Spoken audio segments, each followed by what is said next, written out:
આજે 14મી ફેબ્રુઆરી 2026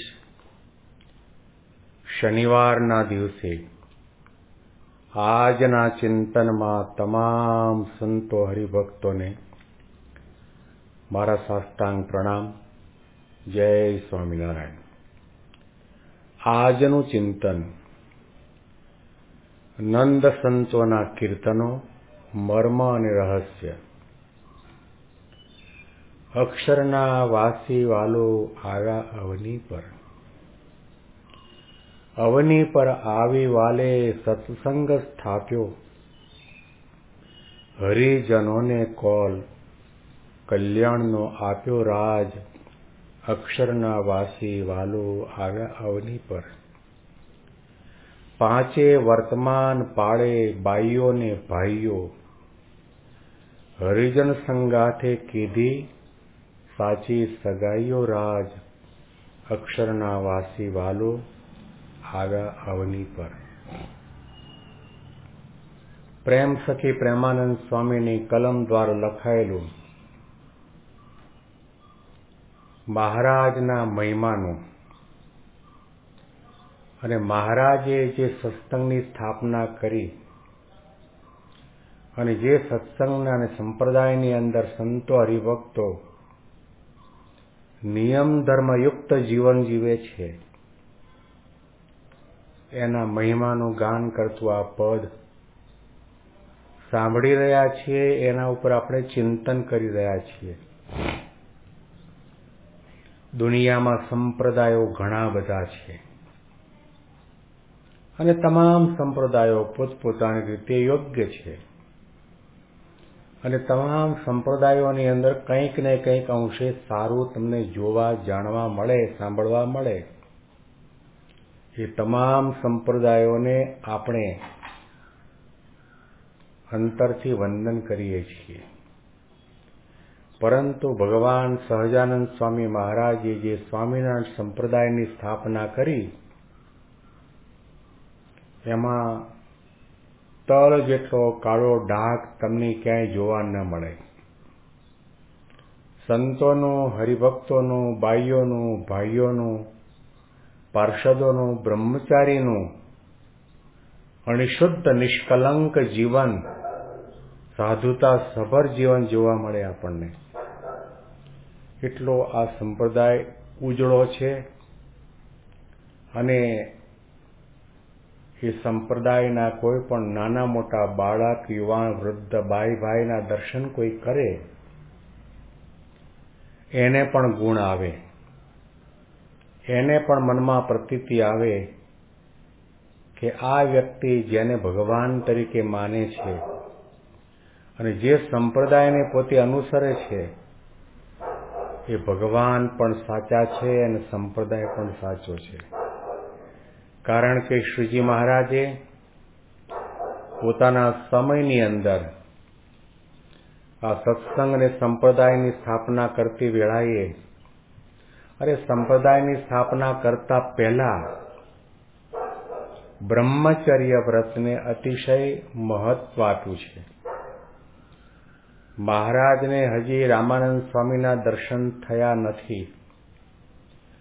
મહારાજ પોતે સહજાનંદ સ્વામી એવું નામ પણ ધારણ કર્યું નથી અને 7 વર્ષ સુધી ખુલ્લા પગે કોપીન વસ્ત્ર ધારણ કરીને સમગ્ર ભારતની તીર્થાટન કરીને ફરતા ફરતા ગુજરાતમાં લોજમાં પધાર્યા અને ત્યાં આગળ સદગુરુ મુક્તાનંદ સ્વામીનો યોગ થયો.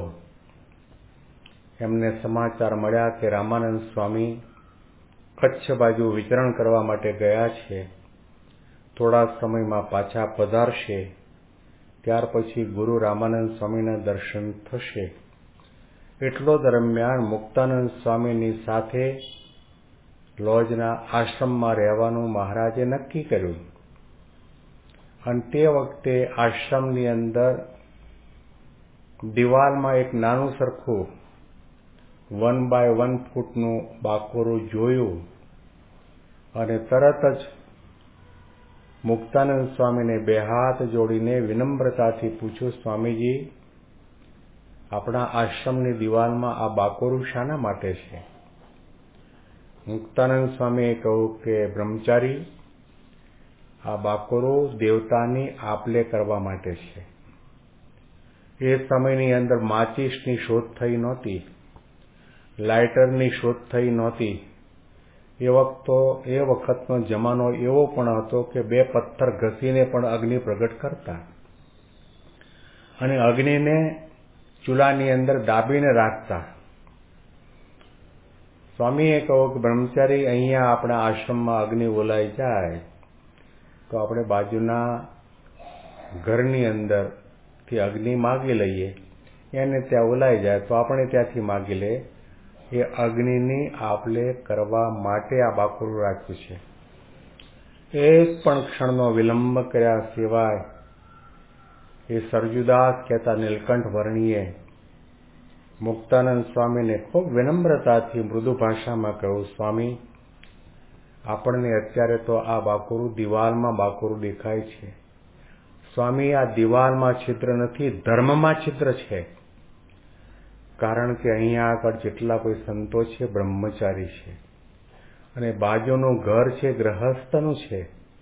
દેવતા લેવા માટે કે દેવતા દેવા માટે મહિલા આવશે, મા બેન દીકરી આવશે અને કોઈ વખત એવું પણ બને કે બ્રહ્મચારી કે સાધુનું મન વિકારને પામે અને એના બ્રહ્મચર્ય વ્રતનો ભંગ થાય. માટે હું કહું છું, સ્વામી, આ દિવાલમાં છિદ્ર નથી, ધર્મમાં છિદ્ર છે અને આ ધર્મનું છિદ્ર પૂરાઈ જવું જોઈએ. મુક્તાનંદ સ્વામી પણ એટલા સરળ પ્રકૃતિના જ્ઞાની અને સમજુ હતા. સાચી, સારી અને સિદ્ધાંત વાળી વાતોને સહર્ષ સ્વીકારવા વાળા સંત હતા. એમણે તરત ને તરત એ દિવાલમાં જે બાકોરું હતું તે એમણે પુરાવી દીધું.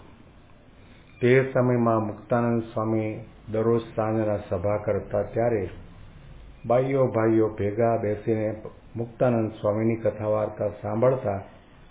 બ્રહ્મચારી આ જોયું, સભા ચાલુ થઈ, મુક્તાનંદ સ્વામીએ પ્રવચનનો પ્રારંભ કર્યો અને આ સભાની અંદર ભાઈઓને સાથે બેઠેલા જોયા એટલે બ્રહ્મચારી મુક્તાનંદ સ્વામીને કંઈ પણ ખલેલ પહોંચાડ્યા સિવાય, એક શબ્દ કહ્યા સિવાય ત્યાંથી ઊભા થઈને ચાલવા લાગ્યા. મુક્તાનંદ સ્વામીએ જોયું કે બ્રહ્મચારી ઉઠીને કેમ ચાલ્યા ગયા. પોતાનું પ્રવચન અટકાવ્યું અને બ્રહ્મચારીની પાછળ આવીને કહ્યું, બ્રહ્મચારી, તમે સભામાંથી ઊભા કેમ થઈ ગયા? ત્યારે નીલકંઠ વર્ણીએ કહ્યું કે મુક્તાનંદ સ્વામી, ભાઈઓની સભા ભેગી થાય એ ધર્મ વિરુદ્ધની સભા છે. સભામાં ભાઈઓ પણ બેસે એનો કોઈ નિષેધ નથી, પરંતુ ભાઈઓની જગ્યાએ ભાઈઓ બેસે અને ભાઈઓની જગ્યામાં ભાઈઓ બેસે તો જ સૌ કોઈના મન છે નિર્વિકારી રહે અને પોતાના કાબૂમાં રહે, મનમાં મલિનતા ન આવે. એટલા માટે મારી ઈચ્છા છે જ્યાં આગળ ધર્મ વિરુદ્ધની સત્સંગ સંબંધી સભા થતી હોય તો પણ એને હું સભા માનતો નથી, એ ધર્મ વિરુદ્ધની છે. અને મુક્તાનંદ સ્વામીએ તરત જ સભામાં આવીને ભાઈઓને હાથ જોડીને કહ્યું કે સાંભળો, આ આપણી છેલ્લી સભા, હવે પછી આપણી સભા સત્સંગ સભા થશે. એમાં ભાઈઓ જુદા બેસે, આપણી મર્યાદા સચવાય એ રીતે આપણે સત્સંગ કરવાનો છે. આવી પ્રકારે સંપ્રદાયની સ્થાપના કરતા પહેલા શ્રીજી મહારાજે ધર્મ નિયમને ઘણું મહત્વ આપ્યું છે. એવી જ રીતે મહારાજે ભાઈઓના મંદિરો જુદા કર્યા, મહારાજે શિક્ષાપત્રી આપી, સંતોના વિશેષ ધર્મ કયા, આચાર્યના ધર્મ કયા, બ્રહ્મચારીના ધર્મ કયા, સધવા વિધવા ભાઈઓના ધર્મ કયા, ભાઈઓના ગ્રહસ્થીના ધર્મ કયા, સાધારણ ધર્મ કયા, આચાર વિચારની શુદ્ધિ આપી અને મહારાજે કહ્યું કે આ પ્રમાણે જે વર્તે એ અમારા સંપ્રદાયમાં છે અને આ આજ્ઞાનું ઉલ્લંઘન કરીને જે રહેતો હોય, પછી ભગવા કપડામાં હોય, એ પછી નાનો મોટો સદગુરુ હોય કે સદગુરુનો બેટો હોય, ભગવાનનો દીકરો હોય, અરે આચાર્ય હોય, તો પણ એની સાથે અમારે કંઈ લેવા દેવા નથી. એ સત્સંગમાં હોવા છતાં પણ વિમુખ છે.